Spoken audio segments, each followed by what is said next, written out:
Hello sir, malaki ba chance ma-hire kahit hindi undergrad and ESL experience lang? Hi, I'm Stephanie Jane. Thank you for this question. And to answer your question, dito kasi sa Thailand, ma'am, kahit hindi ka edugrad, pwede kang makapagturo. As long as kaya mong magturo gamit ang English as your medium of instruction.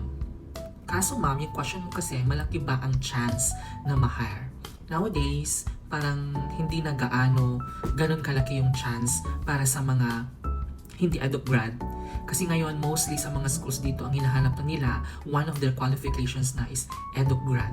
Pero you know what ma'am, sa ngayon kasi dito sa Thailand, nag-require na ang KRUSAPA na sa mga nag-earn ng units, ng education units, may mga accredited universities lang dito sa Thailand na pwedeng pagkuhanan ng units. Kahit ngayong narinig ko lang nabalitaan ko lang to na kahit yung mga unit earners natin galing sa Pinas ay hindi na ino-honor ng Ministry of Education kasi meron lang atang 3 universities dito sa Thailand na accredited ng Ministry of Education na pwede mong pagtakean ng units. So, ayun ma'am, for me, para sa akin, hindi na po ganun kalaki ang chance na ma-hire yung mga hindi grad dito sa Thailand. So, I hope nasagot ko yung tanong mo ma'am.